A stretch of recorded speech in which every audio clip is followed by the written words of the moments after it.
De volta aqui com vocês para a nossa última parte da nossa aula de hoje, de lógica de programação. E aí, hoje, o que já vimos? Nós aprendemos quais funções utilizar a fopen para chamar um arquivo à parte. Nós entendemos que para criar esse novo arquivo, seja ele um binário ou um texto, um arquivo externo. Quando chamamos esse novo arquivo, a gente pode criar o tal do modo, ou seja, dar as permissões para quem vai acessar aquilo dali, aquele arquivo. Modo só de leitura, escrita, leitura e escrita, porque não é necessário que você dê todos eles, não. Você pode escrever, mas não pode ler. Então você decide quais são as requisições, os pré-requisitos que aquela pessoa que vai acessar, o status que aquela pessoa vai acessar, o que ela pode ver, o que ela pode fazer com aquele arquivo. Isso é de grande importância quanto à segurança dentro de um sistema. E aí a gente entendeu também, vimos como fazer a escrita, começamos a ver como fazer a escrita caractere a caractere dentro desse arquivo.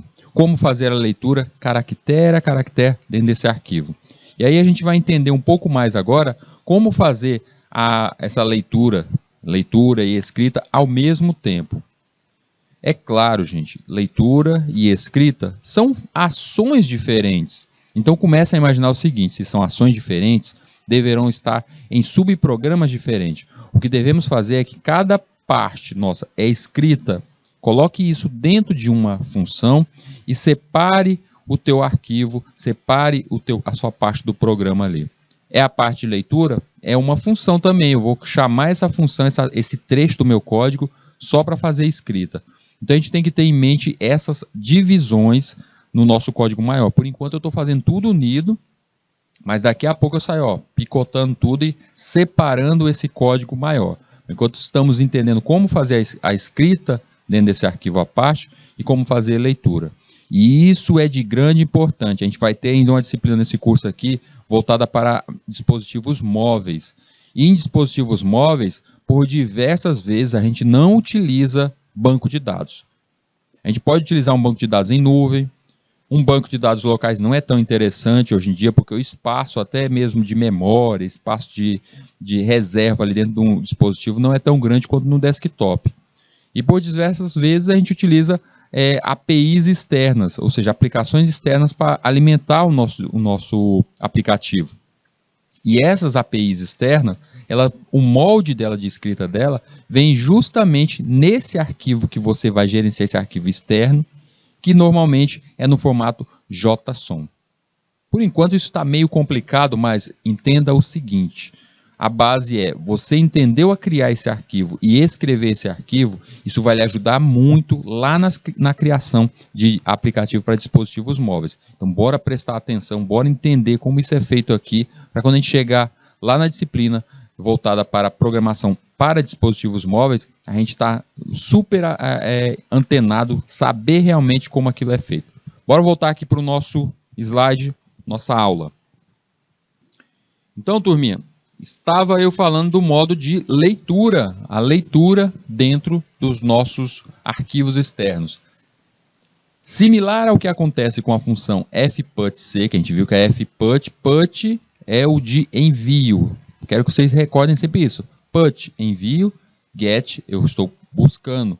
Então, o put eu estou enviando para aquele arquivo e o get eu estou buscando os dados que estão dentro dela. Então, similar ao que acontece a fput, a função fgetC também pode ser utilizada para a leitura do teclado, dispositivo de entrada padrão. Então, da mesma forma que lá no fput a gente fez que, ao invés de escrever diretamente no nosso arquivo, a gente quisesse que aparecesse em tela, como é feito pelo print, o get também é da mesma forma. Eu posso utilizar dessa mesma forma, fazendo a leitura direto do teclado. Nesse caso, o fgetC, eu chamo ali a função stdin, procurando, a stdin, ela é a de entrada, por onde está entrando o dado que está sendo inserido, a stdout, por onde vai sair, ou seja, o momento de saída do nosso caractere. Então, a stdin, dentro ali chamada como parâmetro pela fgetC, lê o próximo caractere digitado no teclado. Vamos ver isso na prática aqui nesse nosso algoritmo. tem ali a entrada de dados, int main, nossa função inicial, e internamente eu criei uma variável ch do tipo caractere. Essa variável ela vai receber a função fgetC, já com o stdin. Ou seja, nesse espaço, nesse momento no meu programa, tudo que for digitado no meu teclado vai cair dentro da variável ch. Vocês estão percebendo que é a mesma coisa do scanf, então eu poderia utilizar um scanf e o que fosse digitado cairia dentro daquela variável. É um equivalente a isso. Tanto que se eu, na linha seguinte, eu dou o print, mostrando que tem dentro do ch, tudo que eu digitei vai recair dentro da ch e vai ser mostrado ali em tela. O que acontece quando a fgetC tenta ler o próximo caractere de um arquivo que já acabou? Precisamos que a função retorne algo indicando que o arquivo acabou. Porém, todos os 256 caracteres são válidos. Vamos entender o seguinte. Lá na tabela ASCII, ela tem 256 caracteres. São os caracteres que nós temos na nossa língua. Todos o alfabeto, as simbologias, tudo que é utilizado no nosso teclado, tudo que é utilizado na nossa escrita, está dentro da tabela ASCII. São 256 caracteres. A fgetC está preparada para ler estes 256 caracteres. O problema é que conforme você vai digitando, os caracteres vão adentrando, vão sendo lidos ali, a fget para ler o nosso arquivo. Como é que ela vai saber, digamos que tenha lá dentro do meu arquivo o nome Rildo, como é que ela sabe que acabou, gente? Ela leu aqui tal, chegou no 0, no O, ele leu o O, como é que ela sabe que acabou os caracteres ali? Quem está informando? O arquivo texto, em momento algum ele está dizendo, aqui é meu fim, ponto final, aqui não acabou. Não está dizendo isso. Então como é que ela faz para identificar isso? Para evitar esse tipo de situação, essa função fgetC não devolve um char, mas um int. Quando ela acha ali, chegou naquele momento que nada foi devolvido, o nada, chegou lá, tem um nome Rildo, a letrinha O é a última, foi mostrada em tela, qual é a próxima letra? Ih, não tem letra, e agora, o que eu devolvo? A fget resolve devolver um int, ela resolve um número inteiro. O conjunto de valores do char, dos caracteres, estão contidos dentro do conjunto do int, isso internamente ali na nossa máquina. Se o arquivo tiver acabado, o fgetC devolve um valor int, um inteiro, que não pode, assim, nesse caso, ser confundido com o caractere. Então ela devolve ali um tipo inteiro. E aí o tipo inteiro não está dentro dos 256 caracteres da nossa tabela ASCII. Resultado, ela com isso, porque é um número, não é o símbolo do número, tá? Ela devolve um número, um inteiro. E aí com isso ele percebe que alguma coisa está acontecendo diferente. E é o fim do nosso programa, o fim da nossa leitura. Assim, se o arquivo não tiver mais caracteres, a fgetC devolve um valor, normalmente, -1. Mais exatamente, fgetC devolve a constante EOF, End of File. O -1, para nosso computador, ele é entendido como o EOF. Agora, peraí, Hildo. Esse nome vai ser usado em tudo que é sistema, tudo que é programação que a gente vai utilizar aqui adiante, sim. Sempre que você estiver criando um sistema, sempre que você estiver a trabalhar junto à informática, estiver desenvolvendo alguma coisa, esse EOF, a constante EOF vai estar ali. Quer dizer que ela não é só da linguagem C? Não. A constante EOF, ela está constante, olha o nomezinho, constante em todas as linguagens. Temos a constante EOF. E a EOF, ela significa o quê? End of File. E o que ela tem nela? Ela é uma constante do tipo inteiro, que nela estará aderido o valor -1. Então, quando é retornado o valor -1, é um EOF, End of File. Ela está definida na linguagem C, na biblioteca stdio. Em muitos computadores, o valor da EOF é o -1. Então, normalmente, é o -1. Olha só nesse trecho desse nosso código. Eu tenho ali uma variável C, do tipo caractere. Essa variável vai receber o fget, recebeu o fgetC, e está buscando lá daquele arquivo, o fp, nesse trecho maior que a gente já utilizou. E aí vem aquela condicional ali, o nosso se. Se o C for igual a EOF, ou seja, se ele for igual a -1, vai printar em tela o arquivo terminou. Então se eu colocar esse trecho bem aí, e no meu arquivo tiver o nome Hildo, o que ele vai apresentar? Ele vai apresentar em tela o nome Hildo, e depois ele vai entrar nesse momento aí dentro do EOF aí. Ele entraria no EOF para terminar, encerrar o nosso código. E se o FP não tiver nada, não tiver nem o nome Hildo, ele já entra direto aí nessa mensagem. O arquivo terminou. Por quê? Porque quando ele tentou ler o arquivo, nosso primeiro arquivo criado hoje em aula, ele tinha o que nele? Nada. Ele só criou um arquivo. Então, se ele não tem nada, qual é o retorno da minha leitura se eu chamar fgetC? Ele não encontrou nada, então ele vai retornar o inteiro -1. O inteiro -1 é o end of file, ou seja, o arquivo vai ser encerrado. Um exemplo maior aqui, mais completo, com o uso do EOF.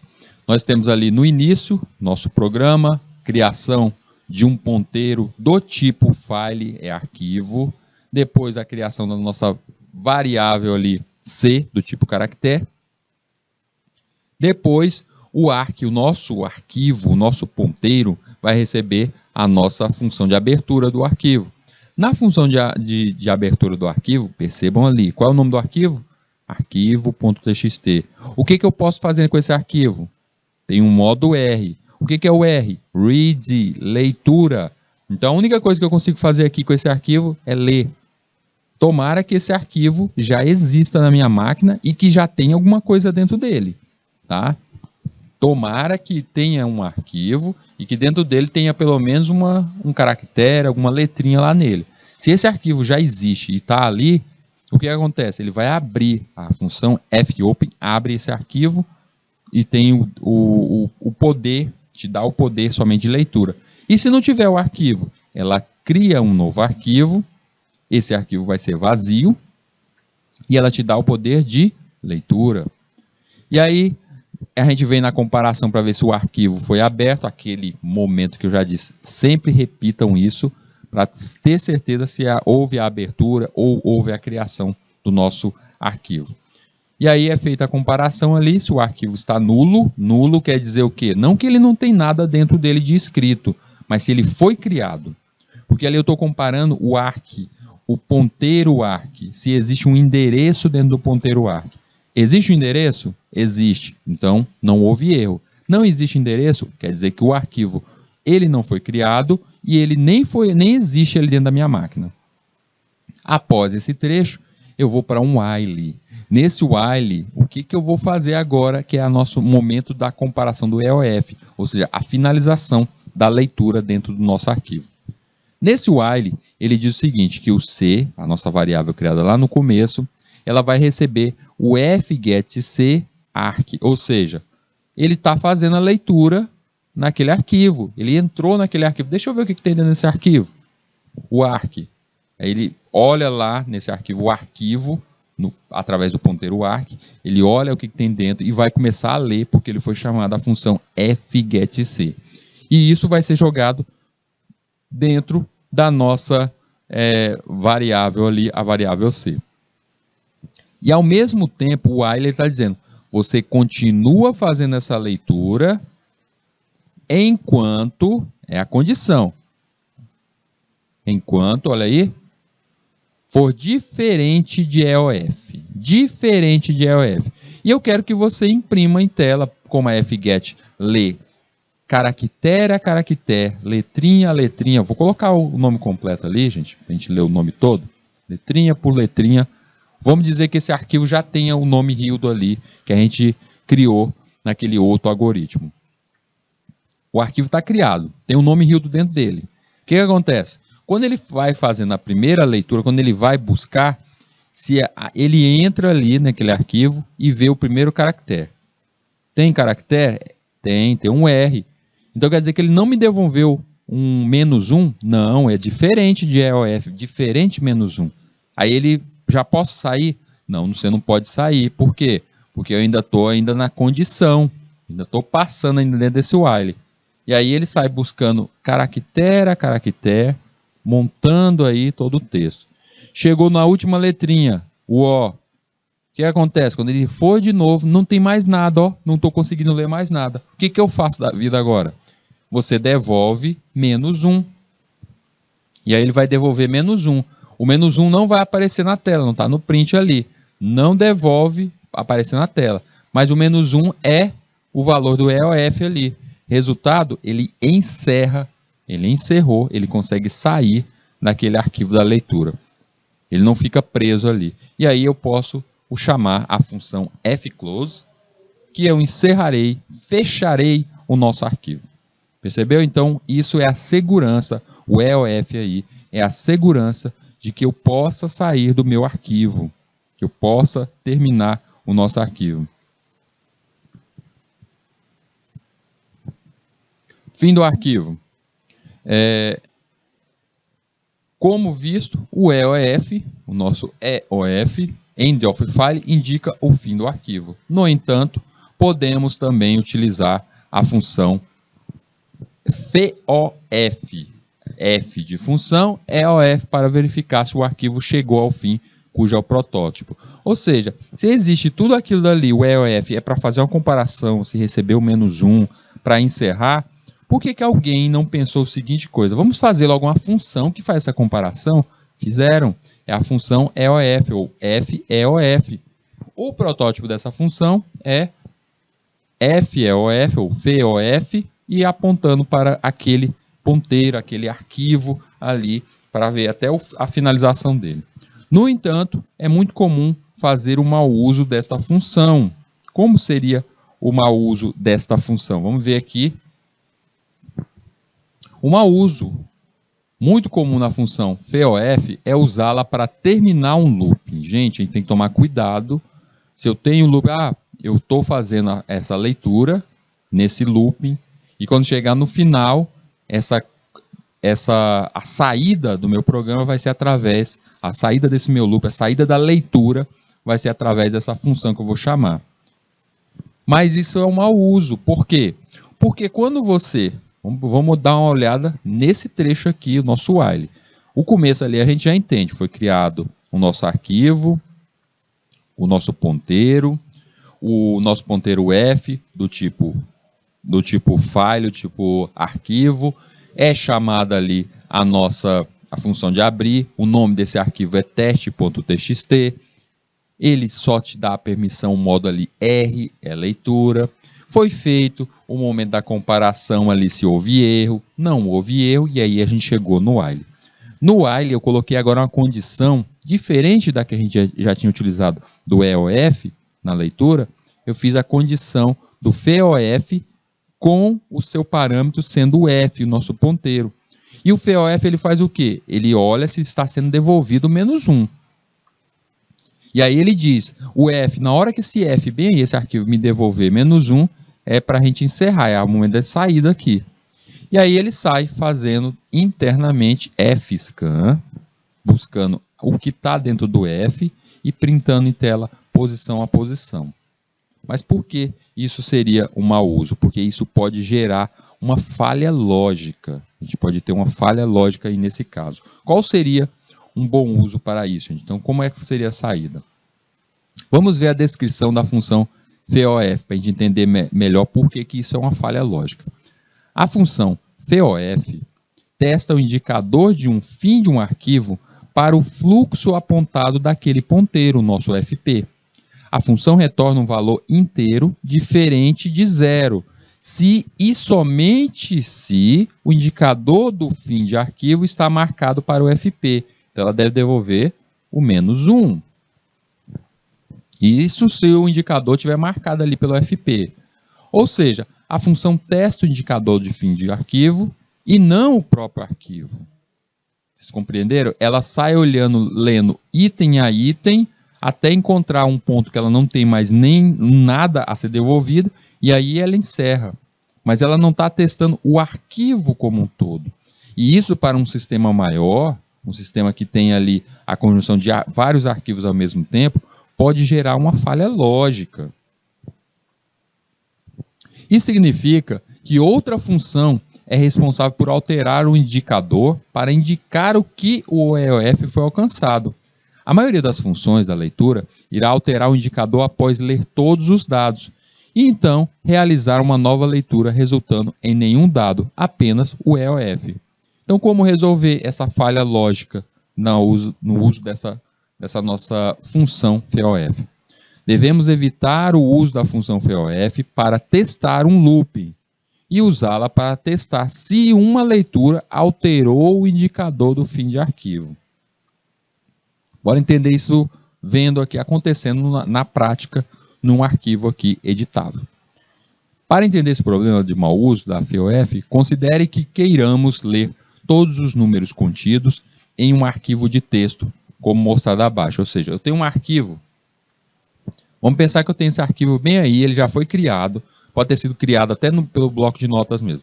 Ele tem essa contagem de 10 até 50, desse modo que está aí para vocês. E eu quero que seja feita a leitura desse arquivo, utilizando ali a nossa função a fget, vai ler esse arquivo, e quando chegar ali 50, após os 50, é para encerrar, pois vai ser devolvido o EOF-1. Eu quero fazer isso utilizando essa função FEOF. O mau uso. O mau uso a gente percebe aqui, é esse o trecho que me interessa. O mau uso eu vejo ali do jeito que eu já mostrei antes. O while, a nossa condição while, ela vai chamar a função FEOF e ela vai dizer quando o FEOF ali com o nosso F, o nosso arquivo, for diferente, aí que a gente encerra, que a gente vai sair ali.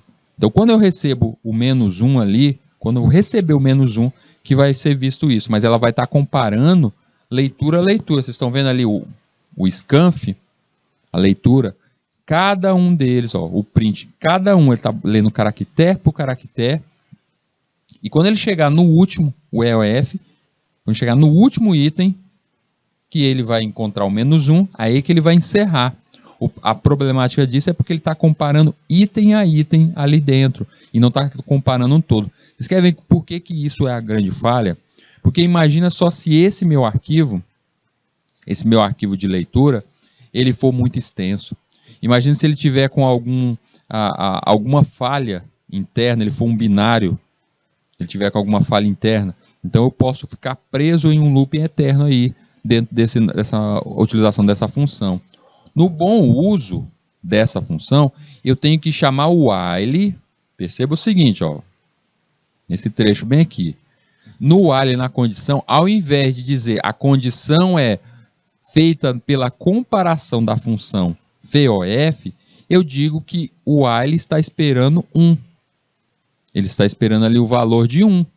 E assim, internamente no nosso da passagem do nosso looping aí, na passagem do nosso laço, é que eu faço a comparação através de um se o FEOF tem ali o resultado, o valor diferente de 0, um valor diferente de 0. Se ele receber um valor diferente de 0 ali, aí sim que ele vai encerrar, ele vai conseguir retornar lá e encerrar. Vocês percebem que nos dois casos, a saída vai ser a mesma coisa. Ó. Tá ali a mesma coisa, a saída dos dois ali.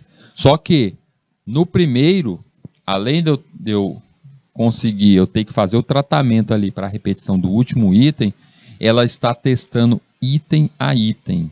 Enquanto no último, no bom uso, eu estou testando todo o arquivo. Arquivos pré-definidos. A gente já viu aqui as funções ASTDIN ou a STIN, que é justamente toda a entrada, recolher os dados provindos do teclado, e a OUT, que é aqui por onde eu quero que saia os meus dados, ou seja, mostrar isso no monitor. Então, os ponteiros stdin e o stdout podem ser utilizados para acessar dispositivos de entrada e saída, o teclado e o vídeo. Na verdade, no início da execução de um programa, o sistema automaticamente abre arquivos pré-definidos, o stdin e o stdout. Não é à toa que quando você está utilizando ali dentro do seu algoritmo, você está digitando, ele já pega automaticamente. Quando você cria chama a função scanf, por exemplo, para recolher os dados, nela já tem ali a chamativa interna do stdin. Da mesma forma que a print tem a stdout. Alguns arquivos pré-definidos, a stdin, só para a gente lembrar dos comandos, a gente rever os comandos. A stdin, dispositivo de entrada padrão, ou seja, o teclado, chamativa de um teclado.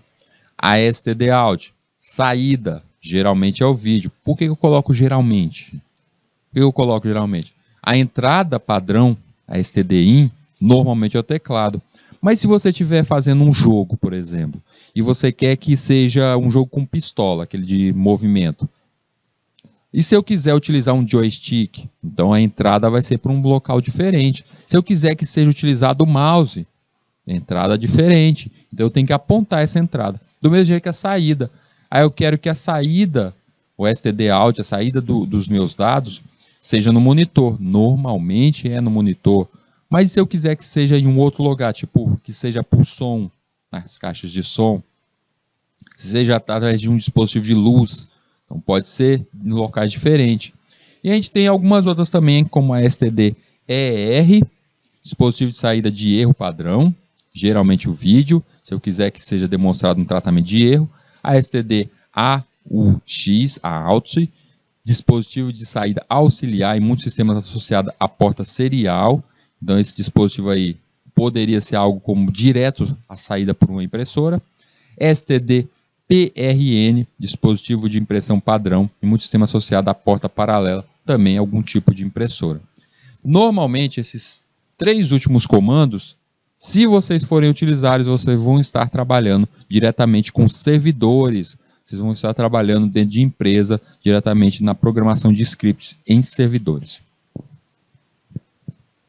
Leitura e escrita de strings. Até o momento, apenas caracteres isolados puderam ser escritos no arquivo. Até agora, o que a gente estava fazendo? Digitando A, B, C. Cada vez que digitou o A, escreveu o A. Digitou o B, escreveu o B. Digitou o C, foi o C. Então, se eu quiser escrever o nome Rildo, digitei o R, entrou. Digitei o I, entrou. O L, entrou. Cada um deles vai sendo digitado um a um. Eu não quero assim, Rildo. Eu quero que eu digite uma palavra inteira, digite texto. Imagine só você digitando um texto completo.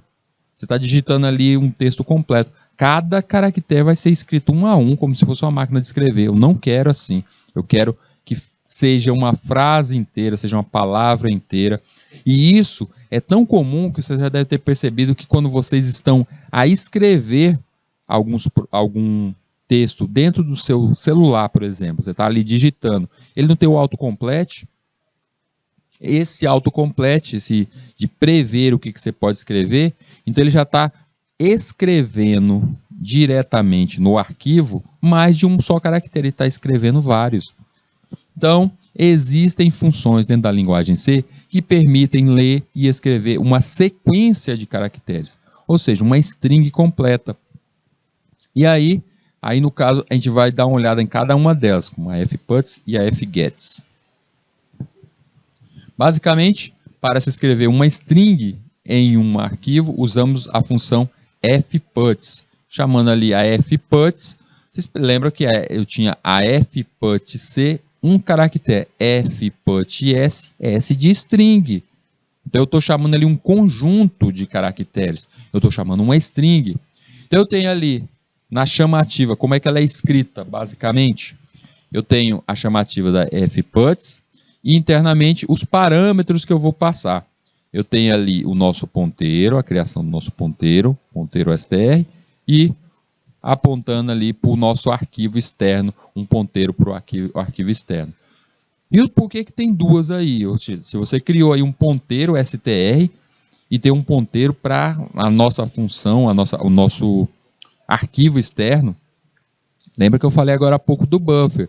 A gente vai começar a escrever um texto, uma palavra, essa palavra fica num espaço reservado ali numa memória, esse buffer, e depois que ela é escrita de forma inteira dentro desse nosso arquivo. Então é o início disso.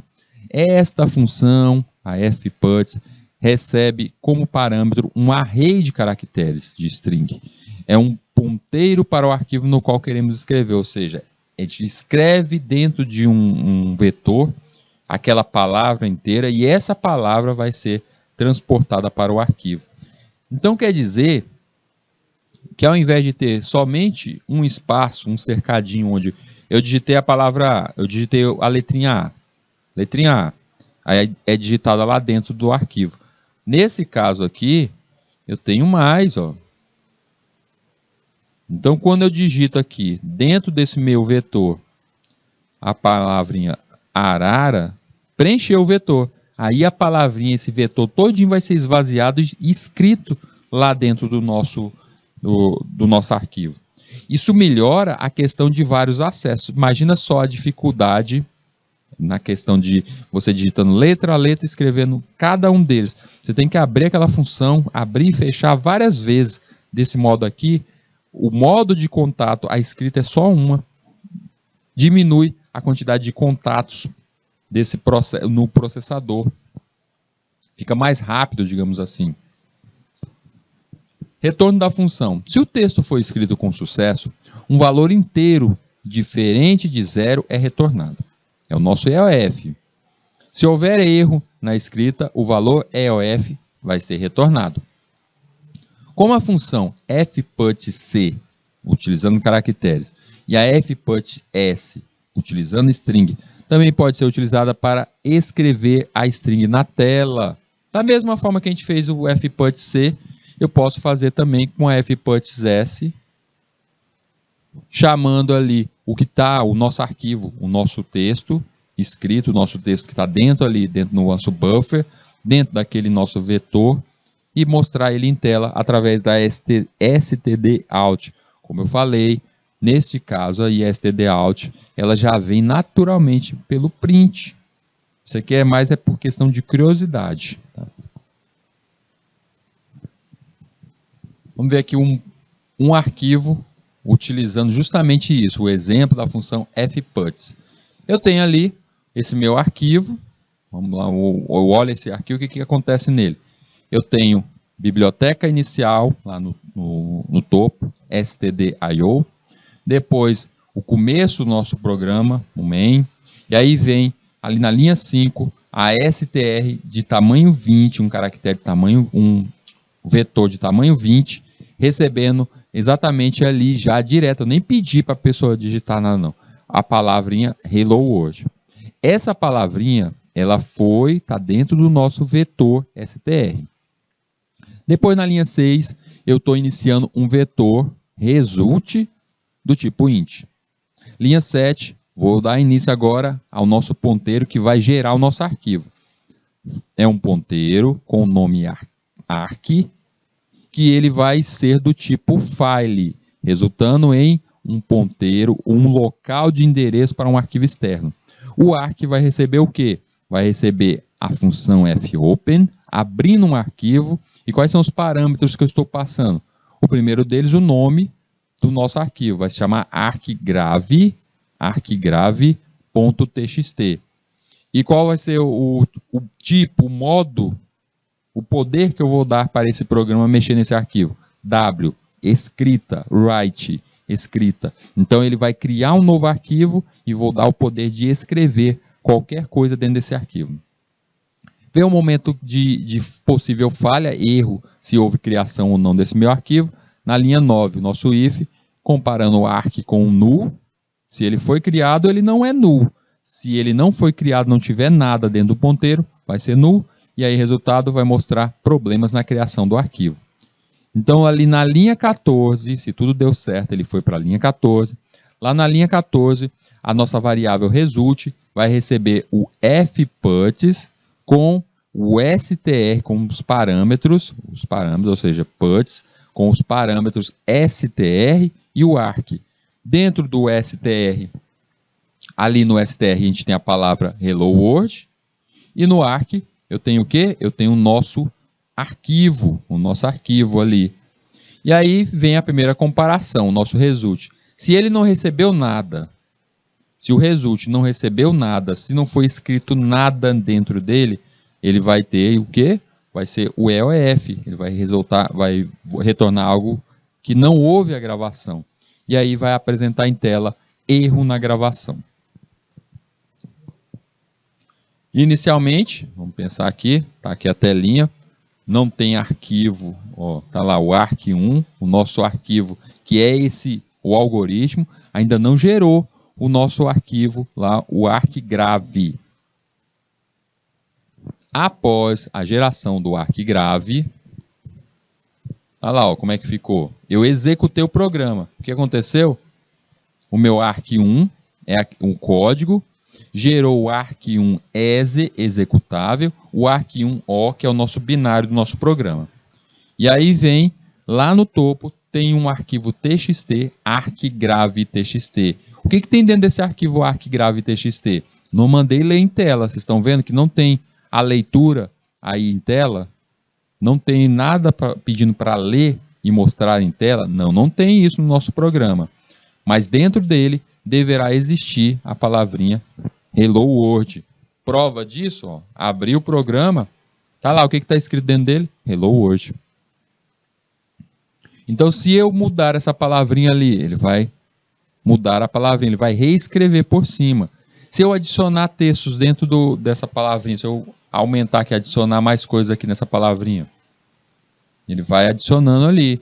Então, a nossa str, ele vai sobreescrevendo ali aquele arquivo ali. Da mesma forma que o str é o nosso vetor, está recebendo essa palavrinha Hello World, eu posso modificar isso quantas vezes quiser.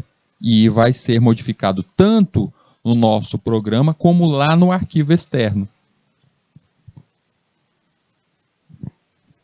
Da mesma maneira que gravamos uma cadeia de caracteres no arquivo, a sua leitura também é possível. A gente gravou o Hello World lá naquele arquivo externo, a gente pôde fazer isso, mas agora eu quero também fazer essa leitura. Eu quero ler o que estava escrito lá, eu quero ver aquele Hello World mesmo na minha tela. A gente viu que o Hello World está escrito lá dentro do arquivo, o arquigrave.txt. Mas na tela, a tela está pretinha, não está aparecendo nada, gente. Eu quero que seja mostrado em tela também. Então, da mesma maneira que gravamos, a gente pode chamar isso, para ler essa string de um arquivo, podemos usar o fgetS. Não é o fgetS que lê uma string, e o protótipo para fazer essa leitura é, chamo o fgetS, passando ali por onde eu quero o nosso buffer, por onde eu quero que seja demonstrado isso, onde vai aparecer. Defino ali através do tamanho, já vou mostrar aí como é que ficaria isso, e o arquivo que vai fazer a leitura. Então a função fgetS recebe os três parâmetros. Vamos entender o que é cada um deles. O str é aonde é lida, a lida será armazenada, ou seja, aonde a palavra lida, aqui está faltando a palavra lida vai ser armazenada dentro do str. Tamanho, o número máximo de caracteres a ser lido. A gente tem que sair definindo. Então quer dizer que eu posso definir o tamanho de caractere, a quantidade de caracteres que vai ser lido? O nosso programa ele não sabe, ele vai ler, tem várias palavras ali dentro do arquivo, ele não vai sair lendo palavra a palavra, ele vai ler um tamanho, uma quantidade, e vai transportar isso para a tela de pouco a pouco. Então você tem que definir o tamanho. Esse tamanho, Rita, eu defino qual seria a média disso? Não, você que decide pelo uso do seu programa, quanto que você quer que seja lido. Se você quer que seja lido de 10 em 10, 100 em 100, é uma decisão sua, sabendo que quanto maior for esse número, maior será o processamento no transporte desses dados. Vai demorar mais. Então você tem que definir isso, tem que ter a inteligência, a parcimônia de escolher o melhor tamanho para aquele sistema que você está fazendo. E por último ali, o file FP, o FP é o ponteiro que está associado ao arquivo, ou seja, qual arquivo que eu vou ler. Ou seja, se o meu FP, o meu ponteiro está apontando para aquele arquigrave, então eu estou dizendo ali que aquele ponteiro é o que vai ser lido, é o que vai ser retornado, que está ali. Null, se retornar null em caso de erro ou fim do programa. A gente tem aquelas comparativas lá, aquele tratamento. O ponteiro para o primeiro caractere recuperado em str também, ele retorna o primeiro espaço, ou seja, ele começa a ler do primeiro caractere. Funcionamento da função fgets. A função lê a string até que um caractere da nova linha seja lido ou o tamanho 1 caractere tenha sido lido. Se o caractere de nova linha ou /n for lido, ele fará parte da string, o que não acontece com o gets. A string resultante sempre terminará com /0, por isso, somente o tamanho -1 caracteres no máximo serão lidos. Se ocorrer algum erro, a função devolverá um ponteiro nulo em str. Então, se em algum momento ele encontrou caracteres ali que não deveriam estar ali, deu alguma falha naquele arquivo, o arquivo está corrompido, ele automaticamente retorna como erro a nossa função de erro nulo, e assim encerra-se bem ali, naquela leitura. A função fgets é semelhante à função gets, porém com as seguintes vantagens. Pode fazer a leitura a partir de um arquivo de dados e incluir o caractere nova linha, o /n. O /n, se a gente colocar chamando o fgets ali, não dá certo. Por quê? Porque ele vai ler um barra e depois um n. E o /n a gente sabe que é saltar uma linha. Então, quando eu busco através do gets, eu não consigo fazer a quebra de linha. Já com o fgets eu consigo separar o texto, eu começo a fazer o tratamento do meu texto. A função fgets especifica o tamanho máximo da string de entrada. Isso evita o estouro do buffer. Então é o que eu falei para vocês. Vocês têm que definir ali o tamanho, a quantidade de caracteres que você vai buscar pouco a pouco. Porque se você colocar muito, vai dar uma lentidão maior no seu sistema. Da mesma forma também que se você colocar pouco, ela se assemelha a gets, que aí não teria tanto uso, assim, não teria tanta praticidade no uso da fgets. Então você tem que entender qual será o sistema que você está utilizando, para que você está utilizando, e fazer até o teste mesmo ali de benchmark, o melhor uso ali dessa sua função, o tamanho dela. A utilização do buffer ali definido. Lembrando que o buffer, a gente ainda não está mexendo com isso, o tamanho do buffer, definir tamanho de buffer, porque a gente está no comecinho desse nosso curso de informática. Mas mais adiante, quando a gente estiver mexendo já, até mesmo com os sistemas, e vendo o tamanho reservado de memória, definindo esse tamanho, a gente vai definir também o tamanho do buffer pela memória daquela máquina. E isso vai nos ajudar a trabalhar com máquinas diferentes, por exemplo. Você vai trabalhar com robótica, e aí você tem um processador muito fraco, pouca memória, pouca coisa, só um simples sensor, você define um buffer menor. Escrita e leitura de strings. Aqui nós temos um exemplo da nossa fgets aqui na prática. Bora ver o que aconteceu. Tem ali o começo do nosso programa, a função main. Começa com o nosso vetor, o str do tamanho 20, pronto para receber ali a palavrinha. Também comecei ali um ponteiro do tipo caractere, chamei ele de result, está preparado para receber ali o endereço. Criei também um segundo ponteiro, chamei ele de arc. Ele é do tipo file, ou seja, esse daí que é o ponteiro para o nosso arquivo externo, e é por isso que arc vai receber a função fopen, e nela os parâmetros que está sendo passado é o nome, arquigrave.txt, e qual é o tipo dela? O modo R, ou seja, esse arquivo aí só vai poder ser lido, só leitura. Venho, faço a primeira comparação. Esse trecho aqui você só vai repetir sempre, viu, gente? Tá chamando a fopen, a função de abertura? Coloca esse trecho ali embaixo, só para fazer esse comparativo. Do mesmo jeito que a gente vê ali, vai chamar a fgets, então você também vai utilizar esse trecho aqui com a falha lendo a possível falha de leitura. Então são trechos que sempre se repetem. A gente sempre vai utilizá-los para fazer um tratamento dentro do nosso código para possíveis falhas. Então a Arc recebe ali a função fopen, cria um arquivo arcgrave.txt e ele te dá o direito somente de leitura.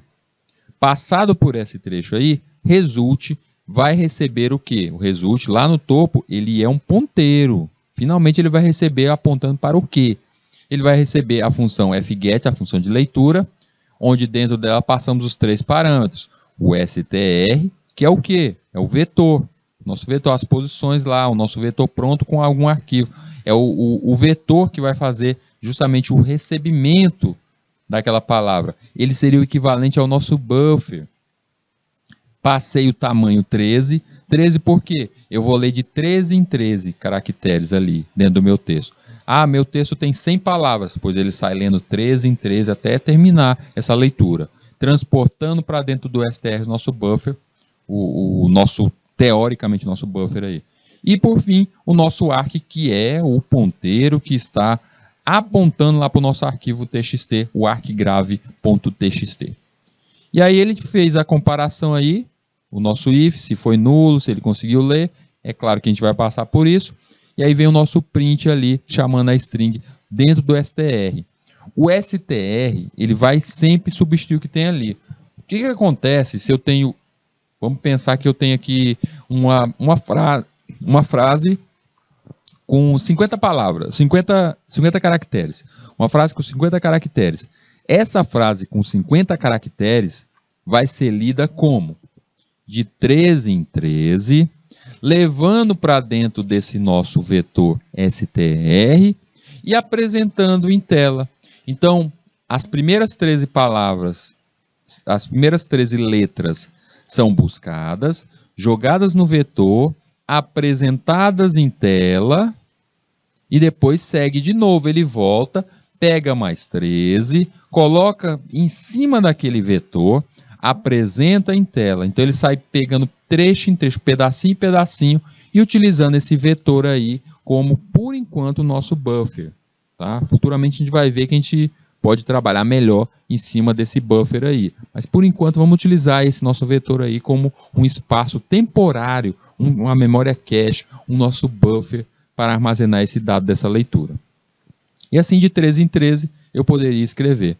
E o de 13 em 13 não seria ideal, se eu tenho um vetor de 20 posições, não seria ideal eu fazer ali o tamanho com 20? Normalmente é isso que é feito. Normalmente a gente equivale essa quantidade para utilizar a melhor ali a questão daquele vetor. Normalmente se o vetor é de 20 posições, a gente coloca 19 porque tem o barra 0, o fechamento daquele vetor ali. Então normalmente a gente faz isso, utiliza essa equivalência. É o melhor uso da memória. Vale lembrar que o ponteiro fp pode ser substituído pelo stin para se fazer a leitura do teclado. Então, nesse caso aqui, ao invés de eu chamar, daquele modo que eu estava chamando ali o nosso arquivo, o nosso texto lá, eu posso chamar simplesmente o stin e assim, conforme eu for digitando, vai aparecendo em tela. Então, esse código que está em tela aí, ele está simplesmente não buscando de um arquivo externo, mas ele está buscando o que você está digitando, apresentando em tela. Espera aí, então quer dizer que isso aqui tudo é somente a substituição para o simples print. Um simples print mesmo de o que eu estou digitando vai aparecer em tela? É, porque na verdade o stin ele já está dentro de cada um dos prints. Você sempre se chamou uma função printf, já está ali dentro a chamativa pelo stdin. Além da leitura e escrita de caracteres e sequência de caracteres, podemos ler e escrever blocos de dados. Podemos ler bem maior, olha só. A gente começou lendo caractere a caractere, agora um grupo de caracteres, e agora chegamos a um bloco. Eu posso ler um bloco inteiro. Para tanto, nós temos duas funções, a fwrite e a fread, a escrita e a leitura. São duas funções que leem blocos inteiros. Então, quer dizer que se eu tiver um texto grande, digamos que você tenha um artigo aí com 10 páginas, chamar letrinha caractere a caractere ou grupo de caractere a caractere seria interessante, mas não seria melhor chamar um bloco inteiro? Então a gente pode, dependendo de blocos a mais. É interessante chamar um bloco inteiro se eu estou só com uma palavra? Não, eu não vou utilizar a fread, a leitura de um bloco, se eu tenho só uma palavra, se eu tenho só um caractere. Seria ineficiente quanto ao uso de memória do nosso computador. Então são várias ferramentas que você vai utilizar conforme o que você necessita na escrita do teu código. A função fwrite é responsável pela escrita de um bloco de dados da memória em um arquivo. Seu protótipo aqui eu vou escrever um bloco inteiro. Fwrite, internamente ali eu já chamei um void buffer, a gente já vai ver o que é cada um desses parâmetros. A gente vai ver que aquele buffer ali é aquele espaço, o nosso vetor, que a gente está guardando ali temporariamente os itens que a gente vai jogar lá dentro do arquivo. Depois vem o número de bytes, aqui contabilizado pelo número de bytes. E por fim ali, a gente vê a contagem, ou seja, o count, quantas vezes eu quero passagem de blocos. E por fim, o escrita, o caminho, o endereço do meu arquivo externo. Bora entender cada um deles para ver o que acontece em cada um deles, cada um daqueles parâmetros. Fwrite recebe 4 parâmetros ou 4 argumentos. Primeiro, buffer, ponteiro para a região da memória na qual estão os dados. É como se fosse o nosso vetor ali, nosso espaço reservado para a memória temporária. Número de bytes, tamanho de cada posição de memória a ser escrita. Count, total de unidades de memórias que devem ser escritas. FB, ponteiro associado ao arquivo onde os dados serão escritos. Pessoal, o fwrite, ele é um comando se você quiser fazer a escrita de blocos maiores. Se você tem ali algo, tipo, você quer alimentar um arquivo, você quer fazer uma escrita de um arquivo, você já tem no seu computador aí um artigo que daria 10, 50 páginas, e você quer transportar isso para esse seu arquivo TXT. Você vai utilizar a fwrite para fazer isso, essa conversão. Note que temos dois valores numéricos, o número de bytes e o count. Isso significa que o número total de bytes é escrito em número de bytes multiplicados pelo count. Como retorno, temos o número de unidades efetivamente escritas. Este número pode ser menor que count quando ocorrer algum erro. Bora ver isso na prática, né, gente? Ficar falando só de como é que ele funciona não é interessante. Bora ver o fwrite aqui na prática. A gente tem aqui no começo do nosso programa a criação ali do ponteiro arc, que é do tipo file, ou seja, pronto para apontar, reservar o endereço do nosso arquivo externo. Vem o arc recebendo ali a função open, fopen, onde nela a gente vai estar criando um arquivo TXT de nome arcgrave.txt. Eu estou vendo ali até no finalzinho que eu coloquei ali que o modo dele é WB. Quando eu coloco WB, eu estou dizendo que a escrita dele vai ser de modo com binário. Isso quer dizer que eu estou deixando escrever binário dentro desse arquivo TXT. Então a gente vai estar fazendo ali a escrita em binário. Não é só o write, eu não estou escrevendo uma palavrinha mesmo, mas eu estou escrevendo binário.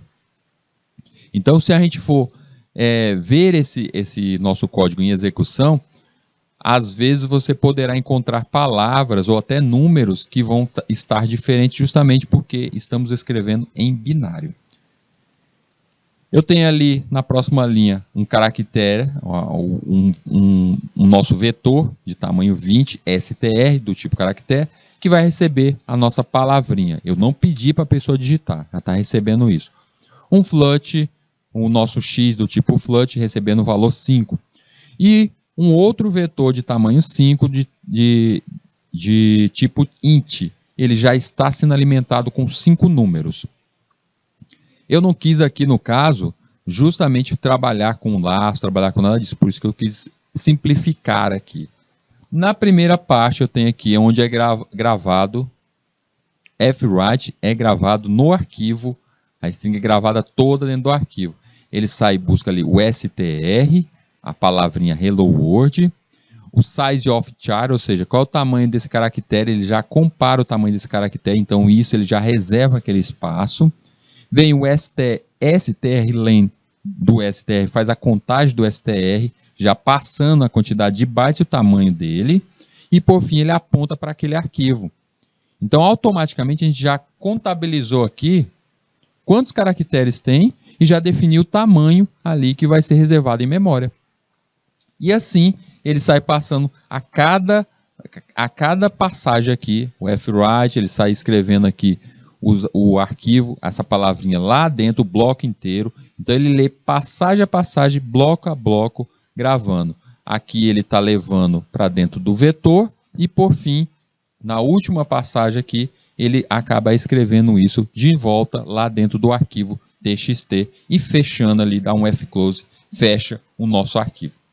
Pessoal, ainda falta a gente aprender a fwrite e aí isso vai ter que ficar para a nossa próxima aula.